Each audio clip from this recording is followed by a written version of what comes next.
జై భారత్ రహస్యాలు తోటి భారతీయులందరికీ నమస్కారాలు తెలియజేస్తూ, మిత్రులరా, ఇటీవల అమెరికా నుంచి తాహూర్ హుసేన్ రాణాని భారతదేశానికి తీసుకురావటం జరిగింది.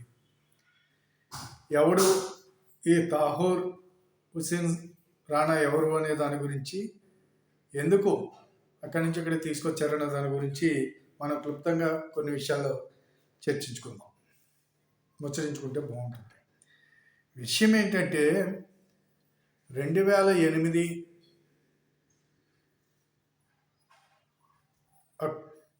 నవంబర్ 26 తారీఖున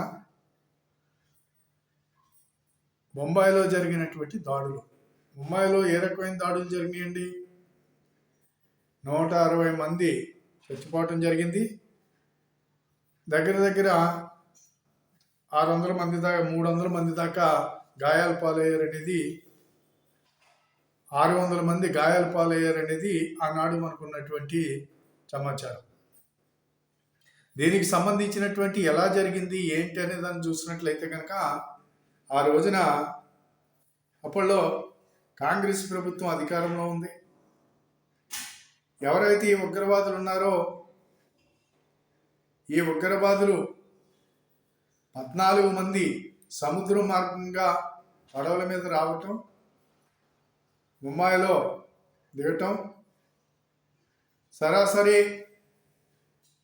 తాజ్ హోటల్కి రావటం,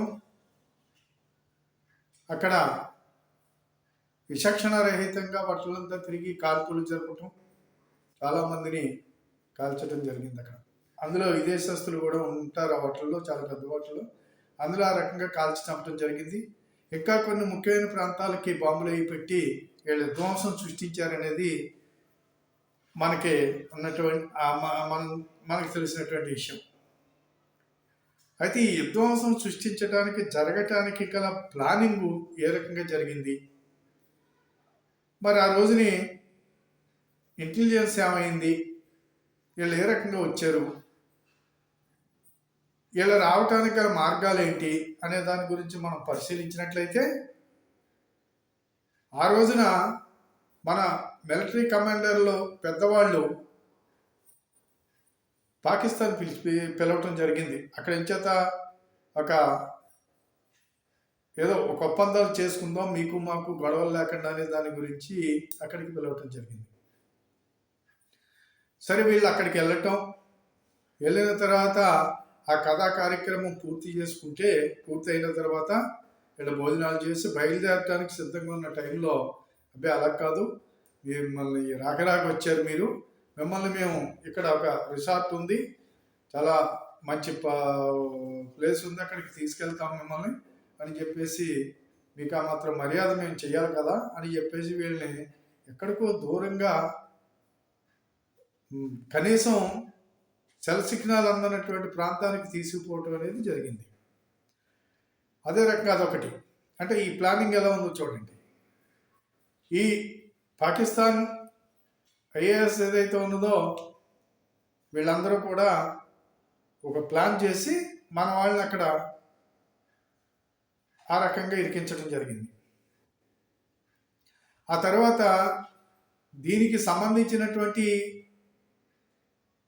వీళ్ళు రావటం, సముద్ర మార్గాన్ని రావటం, ఈ సముద్ర మార్గాన్ని వచ్చినటువంటి అక్కడ కనీసమైనటువంటి సెక్యూరిటీ కూడా, ఏదైతే ఇండియా గేట్ ఉంటుందో అక్కడ 2 కానిస్టేబుల్ మాత్రమే పెట్టడం జరిగింది ఆ రోజున.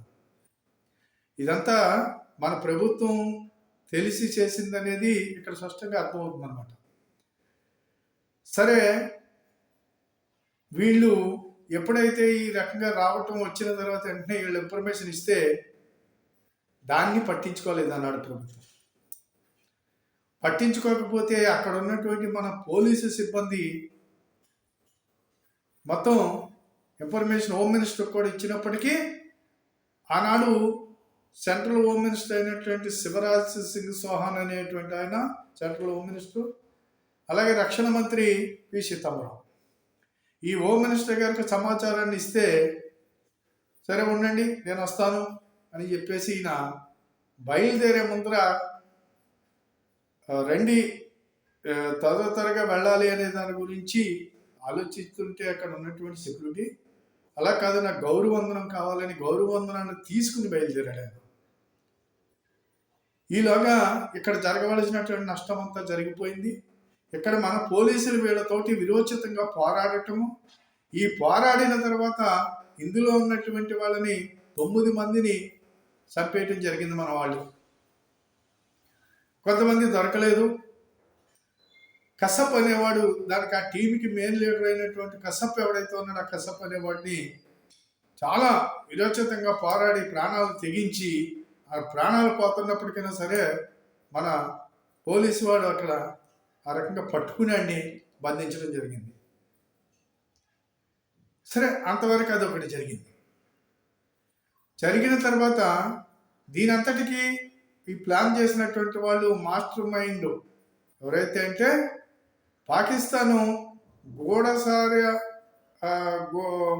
పాకిస్తాన్ దౌత్యవేత్త కొడుకు డేవిడ్ ఎడ్లీ అనేటువంటి వాడు ఒకడు.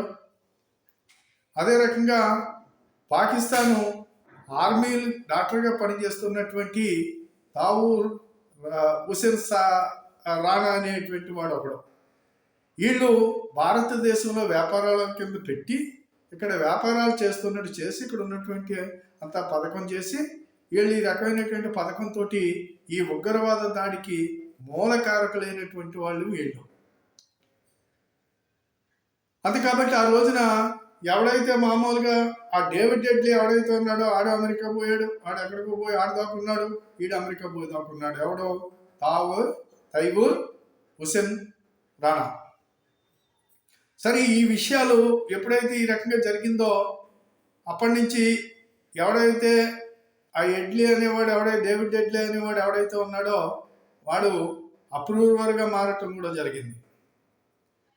సరే, ఎవడైతే కసప్ ఉన్నాడో ఇక్కడ జరిగిన దానికి ఈ కసప్ గాని జైల్లో పెట్టి మన యొక్క సొమ్ముని తోటి కోట్ల రూపాయలతోటి వీడికి రాసమర్యాదలు చేసి ఇక్కడ అన్ని జైల్లో వాడికి రాసమర్యాదలు చేసి పోషించారు.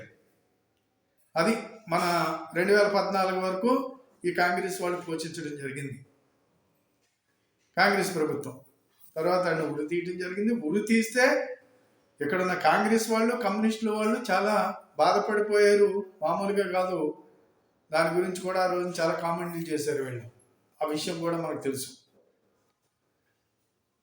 ఈ ఉగ్రవాదులకి ఈ యొక్క లైన్ అంతా క్లియర్ చేసి ఈ దేశంలో బాంబులు పెట్టడానికి అవకాశం ఇచ్చినటువంటి వాళ్ళ నాడు ఉన్నటువంటి ప్రభుత్వం అనేది స్పష్టంగా తెలుస్తుంది. ఇకపోతే ఈ తైవూర్ హుసేన్ రాణా గారిని తీసుకురావటానికి భారతీయ జనతా పార్టీ అధికారంలోకి వచ్చిన దగ్గర నుంచి కూడా ప్రయత్నం చేసి మనం ఈనాటికి ఆడిని పీక్కి తాడేసి లాక్కు రావటం జరిగింది. ఇప్పుడు కాంగ్రెస్ వాళ్ళు తడబడుతూ ఉన్నారు. పృథ్వీరాజ్ చౌహాన్ మహారాష్ట్ర మాజీ ముఖ్యమంత్రి అతను ఏమంటాడంటే, అతన్ని భయపెట్టొద్దు, అతనికి సరైనటువంటి వసతులు కల్పించాలి, అతనికి మంచి భోజనం పెట్టాలి అని చెప్పి చెబుతున్నాడు. మరి ఈ పృథ్వీరాజ్ చౌహాన్ యొక్క ఇంట్రెస్ట్ ఏంటో ఇక్కడ తెలియచేయవలసినటువంటి అవసరం, ప్రజలకు తెలియజేయవలసినటువంటి అవసరం ఉంది. ఈనాడు ఈయన తీసుకొచ్చిన తర్వాత ఇప్పుడు ఈ కాంగ్రెస్లో గుబులు ప్రారంభమైంది నాయకులు. ఎందుచేత ఈడేం చెబుతాడా అని మీకు తెలుసు. మనం సరిగ్గా పరిశీలించండి. 2007, 2008 కూడా జనం భయభ్రాంతులకు గురవుతూ ఉండేవారు దేశవ్యాప్తంగా. ఒకచోట కాదు, మనకి హైదరాబాద్లో గోగుల్చాట దగ్గర బాంబులు పెట్టారు, రకరకాల చోట్ల బాంబులు పెట్టి వాళ్ళు ఇష్టం వచ్చినట్టు ఈ ఉగ్రవాదులు విచ్చలవిడిగా ఈ దేశంలో వాళ్ళు బేవత్సాన్ని సృష్టించారు, వాళ్ళు ఇష్టమైనట్టు సాగించారు అనేది మర్చిపోకూడదు. ఈ ఆనాడు ఉన్నటువంటి మన్మోహన్ సింగ్ ప్రధానమంత్రి అయినటువంటి మన మన్మోహన్ సింగ్ గారిని ఆనాడు ఉన్నటువంటి అమెరికా ప్రెసిడెంట్ ఒబామా గారు అడగటం జరిగింది. ఒబామా ఏమన్నారంటే, పాకిస్తాన్ని దాడి చేయించిందని స్పష్టంగా అర్థమైంది కదా, మరి స్పష్టంగా అర్థమైనప్పుడు ఎందుకు వదిలేశారు మీరు అని అడిగితే ఆ రోజున మన్మోహన్ సింగ్ గారు ఇచ్చినటువంటి సమాధానానికి నిజంకి ఒబామా ఆశ్చర్యపోయారట. అది ఏమిటంటే భారతీయ జనతా పార్టీ బలపడిపోతున్నదే భారతదేశంలోని, కాబట్టి ఈ విషయాన్ని బయటపడితే ఇంకా బలపడతారు వాళ్ళు, కాబట్టి అందుకని మేము దీన్ని కప్పిపుచ్చుతున్నామని చెప్పాడట. మన్మోహన్ సింగ్ మంచివాడు, మేధావి, అది ఇది అని సోదులు చెప్తూ ఉండేవారు కదా, చాలా మంది చెప్తారు కదా మేధావులు. అంత పనికిమాలాడు లేడు అని నేను చెబుతాను. ఎందుచేతంటే అతను చేసిన 10 సంవత్సరాల్లో అతను చేసినటువంటి దేశంలో చేసినటువంటి ఏ రకమైనటువంటి మంచి లేదు గనక ఒక భారతీయుడిగా నేను ఆయన ఖచ్చితంగా ఆయన్ని నేను యాక్సెప్ట్ చేయలేను. కాబట్టి వీళ్ళకి ఏ రకమైనటువంటి ప్లాన్ చేశారంటే, ఇకపోతే దిగ్విజయ్ సింగ్ ఆనాడు ఆయన సెంట్రల్లో మినిస్టరే. ఈ దిగ్విజయ్ సింగ్ ఏమన్నాడంటే ఈ దాడి చేసింది ఆర్ఎస్ఎస్ వాళ్ళు అని చెప్పేసి, ఆర్ఎస్ఎస్ వాళ్ళు కాషాయ ఉగ్రవాదులు అని చెప్పి ఒక జిహావుద్దీన్ ఎవరో ఒక అతను జర్నలిస్టు, ఆ జర్నలిస్ట్ చేత పుస్తకం రాయించాడు. ఆయన రాయించి ఆ పుస్తకాలు విడుదల చేయటం జరిగింది. అప్పుడు అతని మీద కేసు వేయటం జరిగితే అప్పుడు అతను క్షమాపణ చెప్పాడు, నాకేమీ తెలియదు అలాగని చెప్పేసి, నాకు దగ్గర ఆధారాలు ఏమీ లేవు అలాగని చెప్పేసి. వీళ్ళు ఎందుకు ఏం చేశారు, ఇక్కడ ఈ దేశంలో ఆర్ఎస్ఎస్ని టార్గెట్ చేయాలని చూశారు వీళ్ళు. సరే, ఆర్ఎస్ఎస్ కాషాయ ఉగ్రవాదం అని చెప్పడానికి ఈ యొక్క 14 మంది తీవ్రవాదులు ఎవరైతే ఉన్నారో పాకిస్తాన్ వాళ్ళు, వీళ్ళ కాషాయ తోరణాలు చేతులు కట్టి వీళ్ళ చేత ఈ దాడి చేయించారు. ఎవరు చేయించారండి? కాంగ్రెస్ ప్రభుత్వం. హోమ్ మినిస్టర్ పాత్ర ఉంది, చిదంబరం పాత్ర నాడు రక్షణ మంత్రి పాత్ర ఉంది. ఇక్కడ మొత్తం కాంగ్రెస్ నాయకుల పాత్రతోటి వీళ్ళు ఇక్కడ చేయగలిగారు. మరి ఈ రోజున 10 సంవత్సరాలుగా ఎక్కడన్నా బాంబు మాతుందా? తోలు తీసేస్తారు యువతలకు వస్తే. కాశ్మీర్లో ఉందా? కళ్ళు పీకెత్తారు భారతదేశంకి చూస్తే. కాబట్టి కాశ్మీర్లో జరిగినటువంటి మారణ హోమానికి కారకుడైనటువంటి వాడిని మన్మోహన్ సింగ్ కావలించుకోవడం జరిగింది, అక్కడికి అవార్డు ఇవ్వటం జరిగింది. ఇంతకన్నా దరిద్రం ఇంకోటి ఉంటుందా? ఒకసారి ఆలోచించండి. ఇతని మేధావా? ఇతని గొప్ప నాయకుడా? కాశ్మీర్ పండితుల్ని వేలాది మందిని ఊసకోత కోసి మారణ హోమం సృష్టించినటువంటి పేరు ఏదో ఉంది, పేరు గుర్తు రావట్లేదు. ఆయన మన్మోహన్ సింగ్ కౌగిలించుకోవటం జరిగింది.